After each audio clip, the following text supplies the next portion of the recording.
All right. I don't know if this is any good news, but we're going to talk about the NFC West. It's the roundup.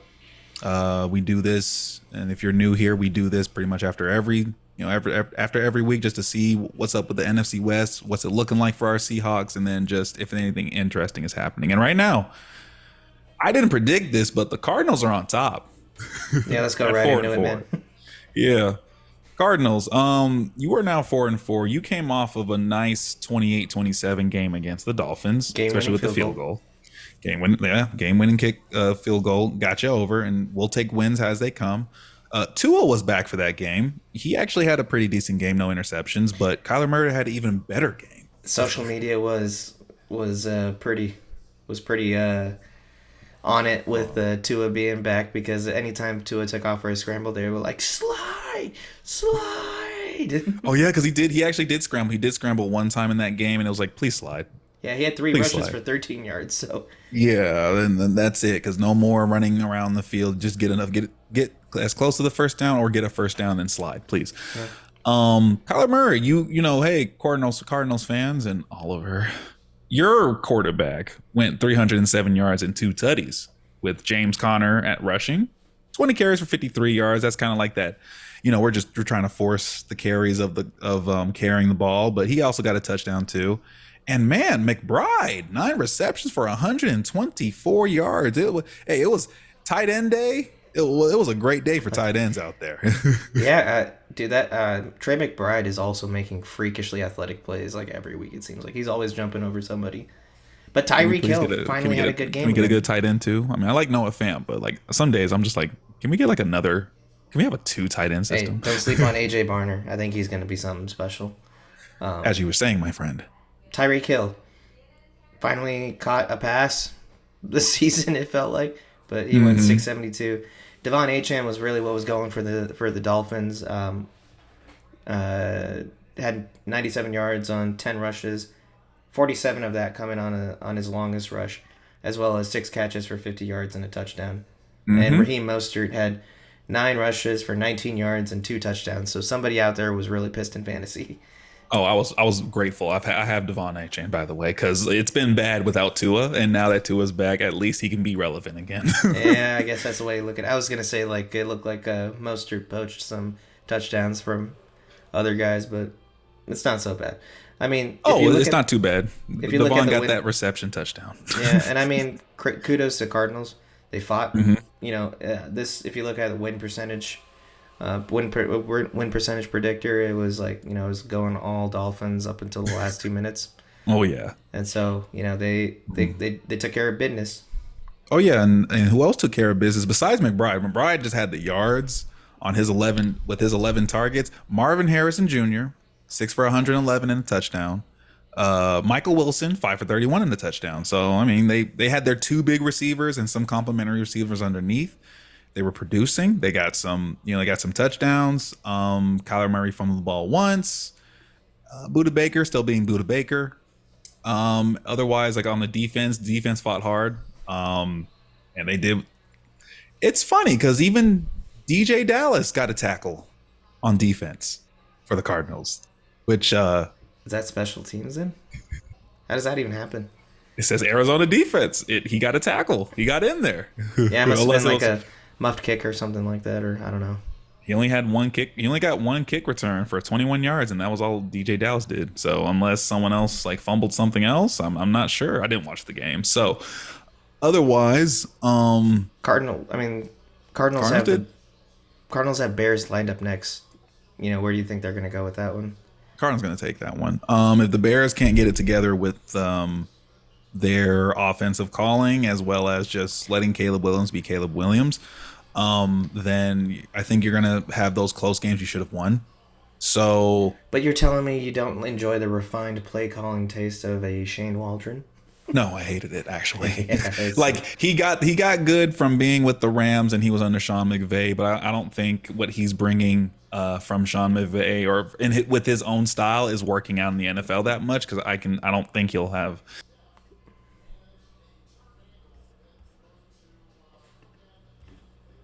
yeah, and the Bears are also coming off a game where Oh um, yeah. they they had kind of a miraculous Hail Mary towards the end. Oh yeah, For they should from have the won that Commanders. one. Yeah, they should have won that one. They should be sitting at 5-2 right now, which is, Well, you know, you're the Bears, right? you're the Bears. The Bears still find a way to bear it up, like how the Chargers will find a way to charge it up every time, even with the win for the Yeah, Chargers. they did have a good week this week, to be fair. Who do we have up next? So that's your 4-4 Cardinals at number 1, and we go to the 4-4 49ers, who got a win off of the Cowboys. Which, it.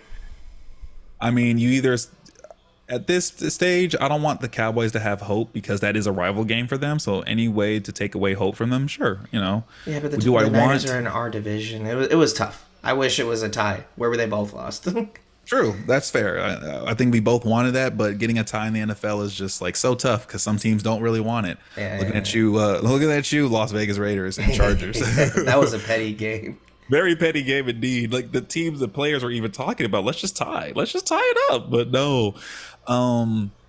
What else? Oh, San Francisco 49ers. So let me just say some stuff here. So you got 260 yards with your good old Brock Purdy. You got a little touchdown there. You got Garendo.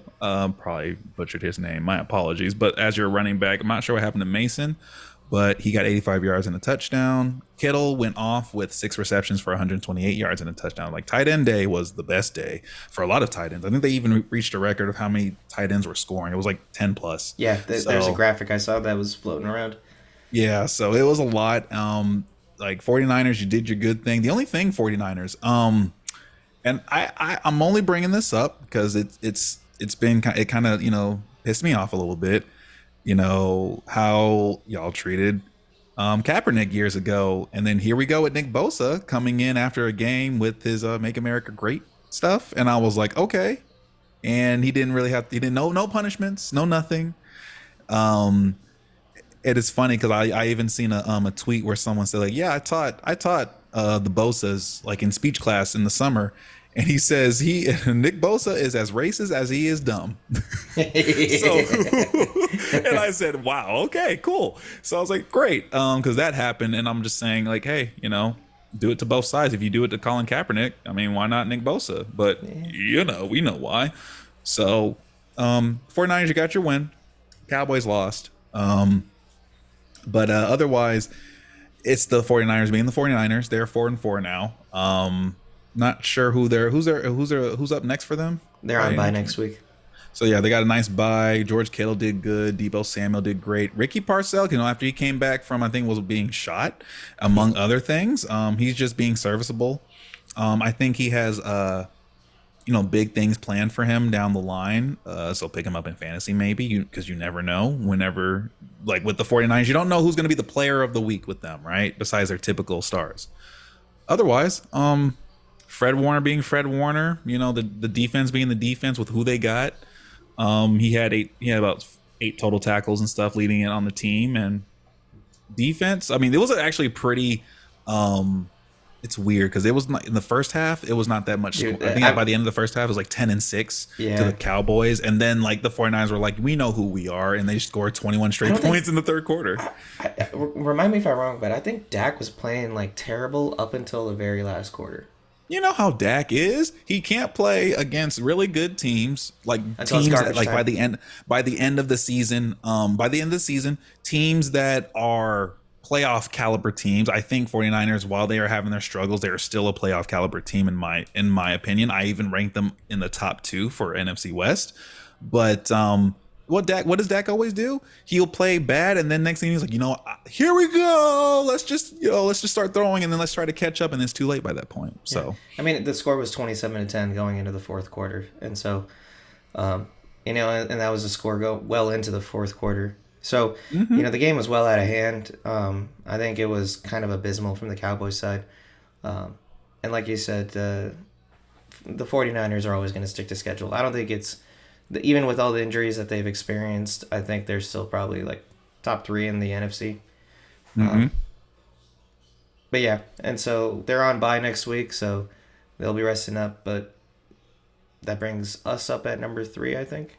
Yes, you have your Seahawks, which we talked about that game in more detail, so go see that video. It's around here somewhere. I'll probably even recommend it to you. But we're also 4-4, but we're at 3 because we haven't really played anybody in the NFC West as of yet like that. I think besides, I think, did we not? No, we didn't. Yeah, we played obviously the one game with the 49ers and lost. So right now we're starting that process up. Our next game is the Rams, which we will talk about in more detail in another vid as well.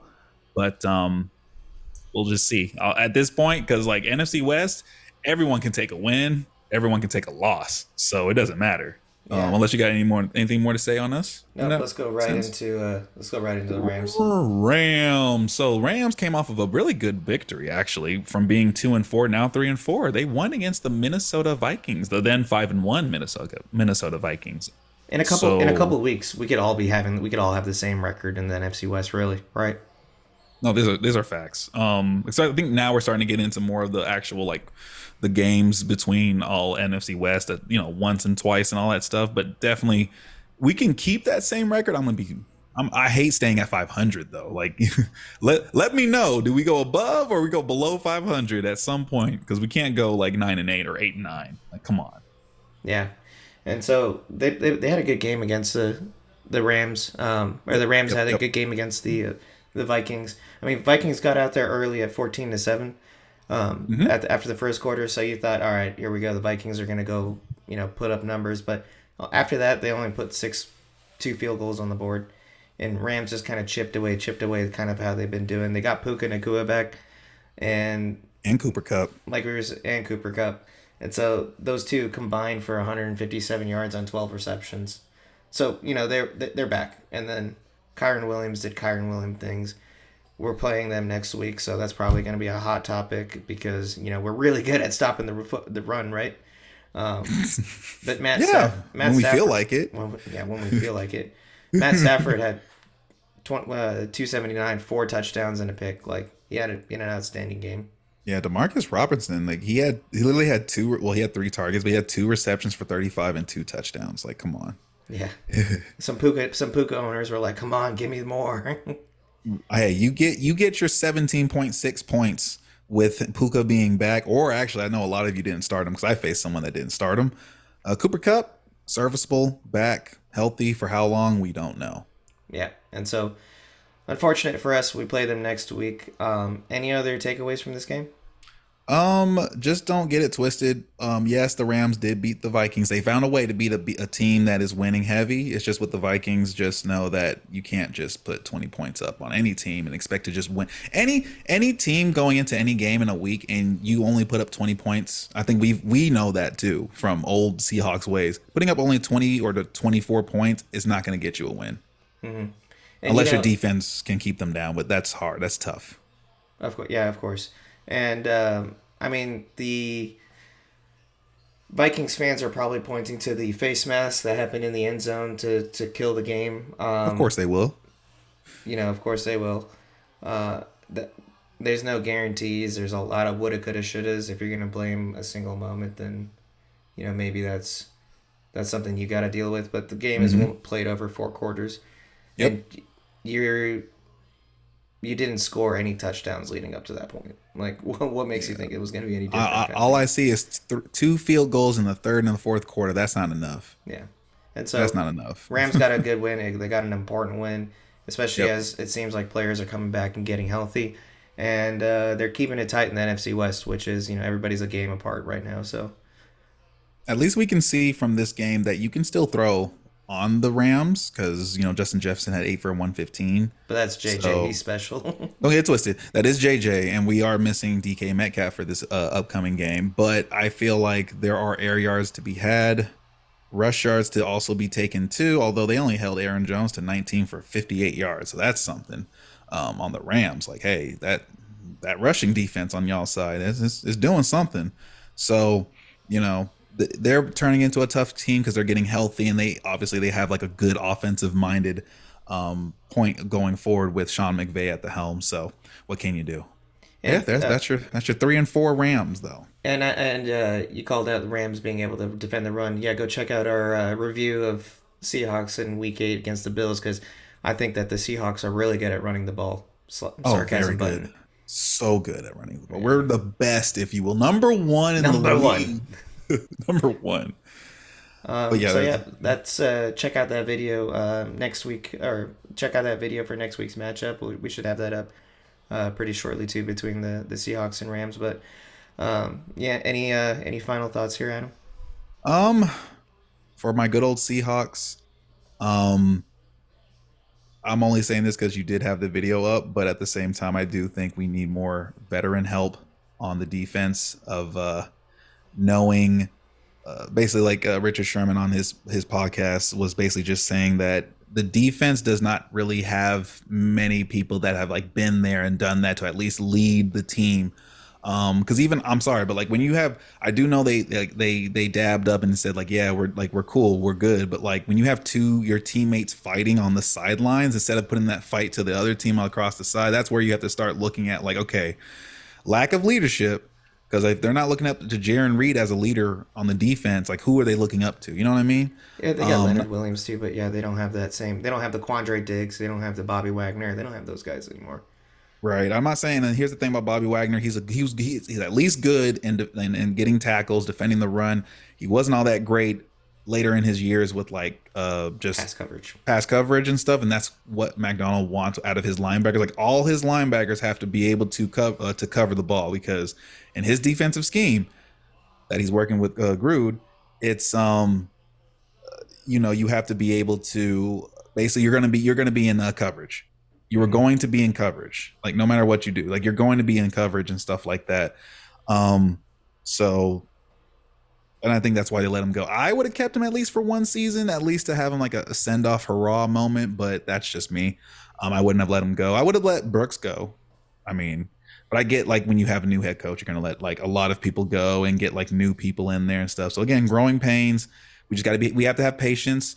Think about the long run for the Seahawks, not the short run, because it's not like we're going to go to the Super Bowl this whole year. Some people have those aspirations. I don't. So it's one of those things where McDonald's going to be good in the long run, but in the short run, we're going to have growing pains, especially like I think he needs at least 2 or 3 drafts and off seasons to at least get a team thing going. I think right now we're just trying to find what is the identity from an offensive and defensive standpoint. So Yeah. that's it for me. Well, I mean, hopefully we come back next week and we have something positive to get back to. But that's all from us. Yeah, I hope so. That's all from us here at Miss Reps. Thanks for tuning in. Be sure to like and subscribe, and we'll catch you again next time. Peace.